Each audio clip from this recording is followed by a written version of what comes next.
নমস্কাৰ বন্ধুসকল, friendship day Rakshabandhan আৰু ঈদৰ শুভেচ্ছা জনাই সকলোকে আমাৰ চেনেললৈ স্বাগতম জনাইছোঁ। আজিৰ ৰেচিপি হৈছে চিকেন দম বিৰিয়ানী। মই এই ৰেচিপিটো অতি সহজ পদ্ধতিৰে বনাইছোঁ। চিকেন দম বিৰিয়ানীৰ বাবে মই 1 কিলো চিকেন লৈছোঁ।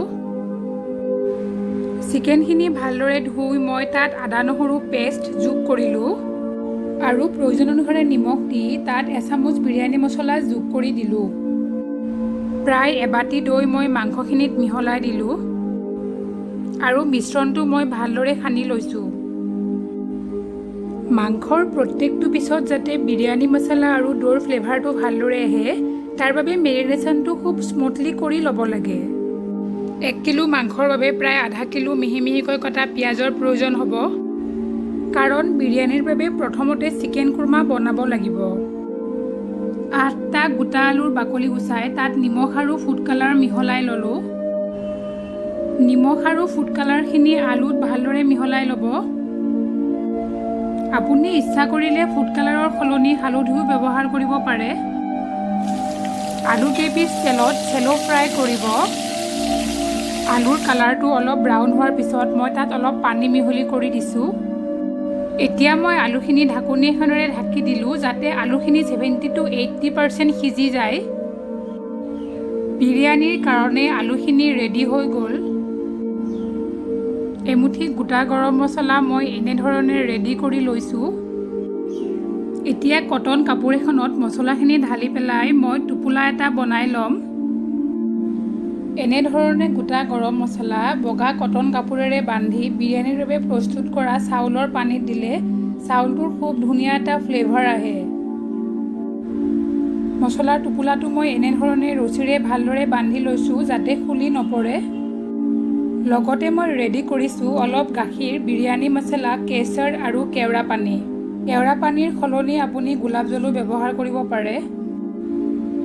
বিৰিষ্টা মানে বিশেষ ধৰণে আগতীয়াকৈ ভাজি থোৱা পিঁয়াজ লৈছোঁ। এতিয়া মই অন্য এটা বাটিত অলপ গৰম গাখীৰ ঢালি তাত কেশৰ মিহলালোঁ আৰু সামান্য পৰিমাণৰ ফুড কালাৰ ভালদৰে মিহলাই ল'ব। এতিয়া মেৰিনেট কৰি থোৱা চিকেনৰ কুৰ্মাটো বনাম। তাৰ বাবে কেৰাহীত তাত তেল গৰম হ'বলৈ দি তাত গৰম মছলা আৰু পিঁয়াজখিনি যোগ কৰি দিলোঁ। অলপ ভালদৰে ভাজি ল'ব। পিঁয়াজখিনি লাইট ব্ৰাউন কালাৰ অহাৰ পিছত তাত মই আদা নহৰু পেষ্ট যোগ কৰি পুনৰ ভালদৰে লৰাই লৈছোঁ। পিঁয়াজখিনিত সামান্য পৰিমাণে নিমখ ছটিয়াই লৈছোঁ। ½ teaspoon Kashmiri red chili powder দিছোঁ আৰু পিঁয়াজৰ মিশ্ৰণখিনি প্ৰায় 15 মিনিট সময় ল' ফ্লেমত ভাজিছোঁ। 1 টেবুলস্পুন দৈ পিঁয়াজখিনিত মিহলাই দিলোঁ। চিকেন কুৰ্মা বনাবলৈ পিঁয়াজটো প্ৰায় ৰেডি হৈ গৈছে। কিছু পৰিমাণে কেওৰা পানী ছটিয়াই লৈছোঁ। এতিয়া 1 ঘণ্টা মেৰিনেট কৰি থোৱা চিকেনখিনি মই কেৰাহীটোত ঢালি দিলোঁ। পিঁয়াজৰ সৈতে চিকেনখিনি ভালদৰে মিহলাই ল'ব। ½ টেবুলস্পুন বিৰিয়ানী মছলা ছটিয়াই দিব। পুনৰ ভালদৰে লৰাই আপুনি ঢাকনি এখনেৰে ঢাকি প্ৰায় 80% চিকেনটো সিজিবলৈ দিব। চিকেনখিনি ৰেডি হৈ গ'ল। 3 কাপ বাসমতী চাউল প্ৰায় 4-5 ঘণ্টাৰ কাৰণে পানীত তিয়াই থৈ ভালদৰে ধুই পানীখিনি সৰিবলৈ দিছিলোঁ। চাউলখিনি সিজাবৰ বাবে ডাঙৰ চচপেন এটা লৈ তাত মই প্ৰয়োজন অনুসাৰে নিমখ দিলোঁ আৰু ভালদৰে এবাৰ লৰাই ল'লোঁ। পানীখিনি বইল হ'বলৈ ধৰিছে। এতিয়া মই তাত গৰম মছলাৰ টোপোলাটো দিলোঁ আৰু প্ৰায় 2 চামুচ চেপি ৰখা নেমুৰ ৰস মিহলাই দিলোঁ। এনেধৰণে নেমুৰ ৰস মিহলালে চাউলটো খুব চাইন কৰে। পানীখিনি ভালদৰে উতল আহিছে। মই আটাইখিনি চাউল পানীত মিহলাই দিলোঁ।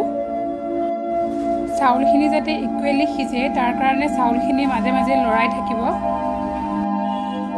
চাউলখিনি আমি হাফ বইল কৰিব লাগিব।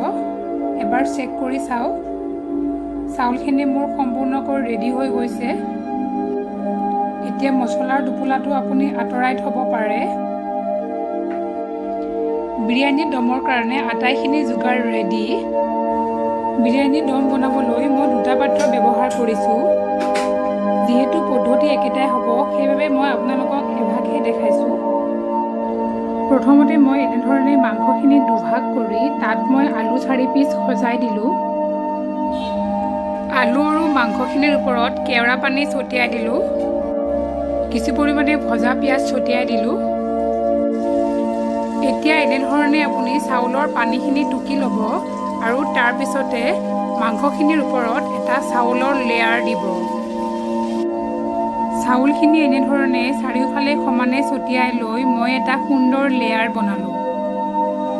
প্ৰস্তুত কৰি থোৱা কেশৰ আৰু গাখীৰৰ মিশ্ৰণটো এনেধৰণে ছটিয়াই দিছোঁ আৰু এতিয়া কেওৰা পানী ছটিয়াই দিছোঁ।